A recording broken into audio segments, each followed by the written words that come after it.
Hey, I'm Joel from Dissecting DIY, and today I'd like to go over dealing with general contractors.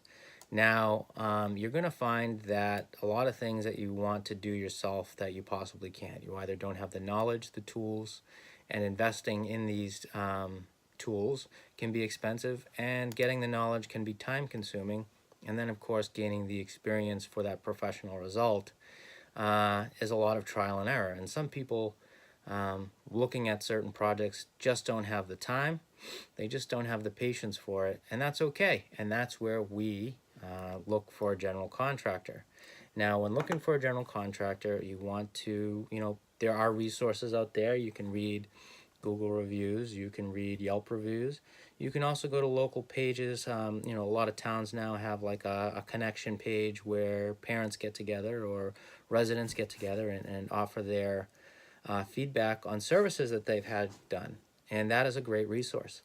Now, you're going to want to call a minimum of 3 contractors, and you don't want to go with the initial sales bid. If you get a guy that shows up and he's selling you something where he's instantly able to take off thousands of dollars, that's a red flag. That typically means that product is overpriced, or you're paying for his commission.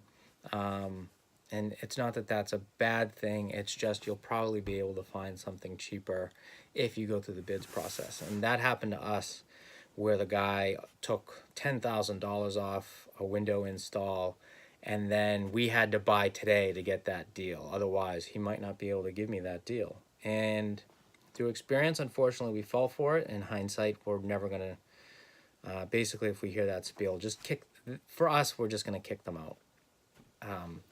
So again, minimum of 3. I would go as high as 6. Try to be, try to be consistent with what you want and what you expect. And if they're again pushy, just kick them out. You don't have to buy from them until you sign, a contract and the work's begun. Be tough with it, because it's your money that you're spending, and you don't need to line someone else's pocket just to line their pocket. Okay, value of the work. Installing, say, windows isn't that big of a deal, because most of them are inserts. The only work that you really need performed is to shim it, make sure that it's square, and that the screws are not over tightened, and then that it's been properly foamed, sealed, and flashed correctly. That's what you're really looking for, and it doesn't take a big company to necessarily accomplish that.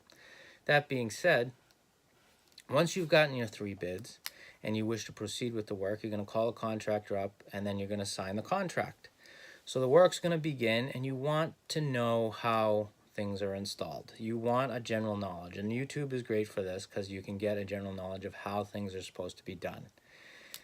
Stop in on the work, check it out, inspect it. Don't hover all day, but take 5-10 minutes to walk around the job site and make sure that things are being done to your liking.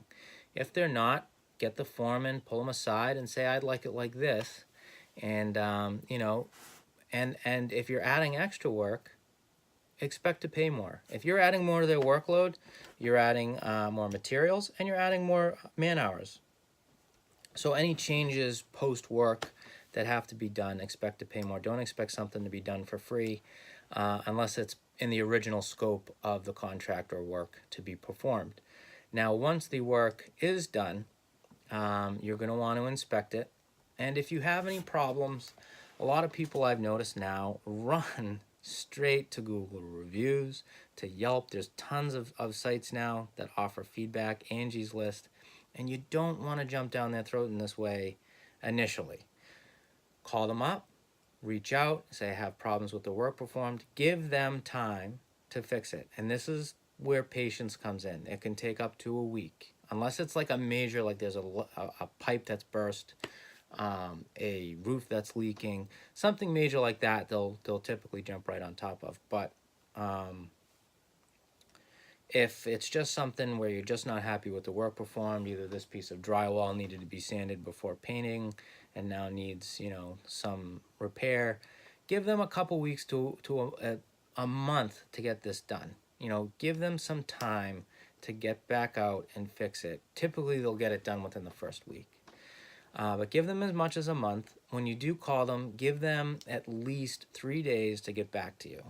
I mean, don't just call and give up and leave a message. You should initially try to talk to somebody. If you're constantly going straight to voicemail, you will have to do that, but that's typically a bad sign that, they're really busy and might not get back to you. So you might have to call them every day until you get an answer. So once that's all done, you've decided that you're not happy with the work. You've gone through the month of trying to get things corrected and fixed, and they remain unresolved. This is where you get into the realm of leaving a review. Now, typically, companies will see this review go up. They'll have, a lot of big companies will have PR. A lot of small companies, the mom and pops usually just take care of it. It is like they rely so much. Mom and pops, as opposed to big companies, rely on word of mouth, and you not being satisfied with their work is detrimental to their business. So they will do everything that they can. And it's not that the big businesses won't do everything that they can, but you got to look at supply and demand. They're probably servicing a ton of other customers, have maybe 5, 6, 10 installs a day, depending on their the size of their operation. And it's going to take time to get back to you. So they'll send out a service department, things like that. If all this other areas have failed, and the Google review or the Yelp review or whatever review site that you've left one hasn't worked, now you're looking at getting into the Better Business Bureau. And this is where it's the really last resort. You really don't want to utilize these options immediately. And that's because you've put it in the public sphere or the public eye, and the damage is done to their reputation, to their, that one person sees it and it's there forever unless you choose to take it down. Most people don't. So you've kind of already put their name through the mud, and there's really no incentive for them to try to fix things anymore, because it's like, well, it's out there. We're basically garbage to this person anyways. They've left a review. It's there for everybody to see. And it's not that you don't want to go this route, but this route is a last resort option when the initial phone calls, talking it out, and trying to resolve it person to person has failed. So once you do get into Better Business Bureau, the Better Business Bureau I'd say it takes about a week to really get the ball rolling. So be patient. And if the Better Business Bureau route fails, and the work has caused major issues with property value, mold issues, basically if there's something major, then you're going to probably want to call the Attorney General. And then if that fails, you can go as high as the FTC. I believe it's a federal trade, because abbreviations being what they are, man, are they redundant on FTC. So it's the federal trade, and then that is basically the final, where it's just a complaint. And then from there on, it basically goes on the public record that this business has done a terrible job in every sense of the word. It is an absolute last resort, not an initial course of action. And this is the way you deal with, general contractors. 9 out of 10 times, they're going to make you happy. Just be patient.